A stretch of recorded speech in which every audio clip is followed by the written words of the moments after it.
to episode number 2 of this new watercolor series on my channel called 30 Things to Know When Starting Watercolor.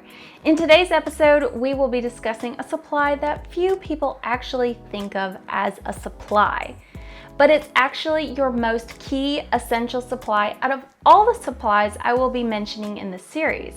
What could it be? Well, it's actually your drawing, or as I like to think of it, your skeleton of your painting. If your drawing is off, your painting will be off as well. With watercolor, there is really no way to cover up or correct a bad drawing. Now, if you are like me, drawing doesn't always come very easily. I'm very heavy-handed when it comes to drawing, and I tend to erase quite a bit, which can be very problematic during the painting process. This is the reason why I trace my drawings onto watercolor paper. It does take a bit more time and work, but for me, the payoff is well worth it. So without further ado, let's jump into this. Before I actually get into the tracing part, I want to talk about the benefits of why I trace my drawings in a bit more detail. Benefit number 1 for tracing your drawings, as I stated earlier, is that your watercolor paper won't have grooves or eraser marks on it, which can do some pretty strange things with your paints, especially if you work on a cheaper brand of watercolor paper.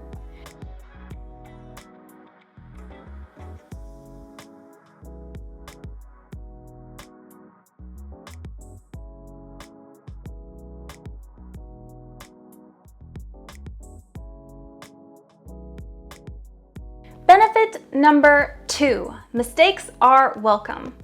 Basically, what I'm saying here is I like to trace because it takes so much pressure off of me before and during the painting process. I'm not sure about you, but I'm a perfectionist, which isn't always the best thing when it comes to art. I like things to be centered on the page or set up in such a way that it follows the rule of thirds for composition, and basically my proportions and stuff like that is all on point. In not so many words, I want my drawing to be perfect on the page before I paint. By telling my brain, you're going to be tracing this later on, I don't feel this insane need to keep everything perfect the first time. I can make mistakes, erase those said mistakes, and even draw not by the rule of thirds. It doesn't matter because this is my template. Benefit number 3. I can even change the size of my drawing later on to whatever size I desire. So if I draw something really small or the opposite, really big compared to what I originally had in mind for the painting, it doesn't matter because I can always change it later on. And finally, benefit number 4, if I make a mistake during my painting process that is just completely unsalvageable, which does happen to me, I can start over with the original drawing, no pressure to redraw everything from scratch all over again. All right, now let's get into what you really came here for. How do I trace my watercolor drawings onto watercolor paper? First, you are going to be needing some supplies. Here are the ones that I recommend.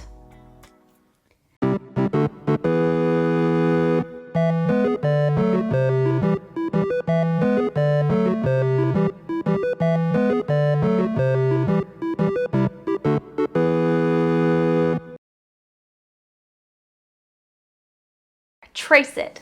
This step is actually the tracing process, which I've broken into 3 parts. The first part is to line it up. Basically, this means once you have printed out the drawing, line it up with your watercolor paper and then tape them together. This will keep the papers from shifting while you trace. The second part is search for the light. There are two ways to trace your drawing onto watercolor paper, the cheap way and the expensive way. I'm going to go over the cheap way first, which I used all the time when teaching watercolor to my students during art camps. The cheap way is very simple. You just need to find a window in your house somewhere with bright sunlight shining through it. I tend to wait until the morning or the evening when direct sunlight is shining into the window or onto that window. Just keep in mind, the brighter the light, the easier it will be to trace. This is the inexpensive way to create what artists call a light box. Now, this method isn't always the easiest, and it does take some patience. The reason first is you will be tracing vertically, which can create some problems. I recommend taping the template watercolor combo to the window to prevent slippage and taking rest periods while tracing. Trust me, your hand will thank you. You may not realize it at first, but your hand is actually going to be not really liking this drawing setup because you're drawing rigidly on an angle. So make sure to take your time and give your hands some necessary breaks. So next, let's talk about the expensive way. If you don't mind making an investment of $60 to $100, a light table or a light box is a great resource for tracing. I got mine discounted in college, which was nearly 8 years ago, and mine still works great today. And I've never had to replace the light yet, which, just so you know, the lights are really expensive for these things. So I'll probably just upgrade the whole light box altogether when it does finally go. But with the light box, I'm not dependent on the time of day it is or whether it's cloudy that day. I can trace when I want, just need to be a vampire myself, basically away into a dark room. This is opposite from the previous method where I was looking for a light room. This time I will be looking for the darkest room that I could find in the house. I tend to work at night with this option and turn off all the lights in the room while I'm working. Since watercolor paper is thick, I want the light to be as bright as I can while I'm tracing. One reason I love using the light box over the window method is because my hand is at a more comfortable and familiar position, so less cramping. Another reason I like using the light box is it doesn't restrict me to size compared to a window, especially one with panes. Even though my light is small, my light box at least is small, as long as my drawing and watercolor paper are taped together, I can move it wherever I wish on the light box, being able to trace as large of paintings as I would like.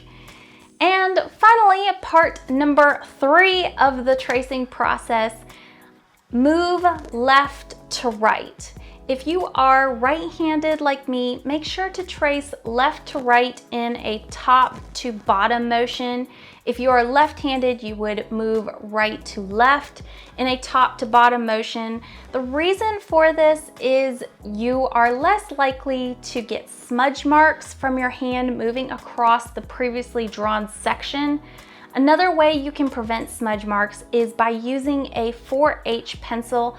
This is a hard lead pencil which won't leave much lead residue on your paper. And that is it. Once you are done, remove the drawing from the watercolor paper and get ready to paint. I hope this cleared up some things for you and perhaps you learned something new.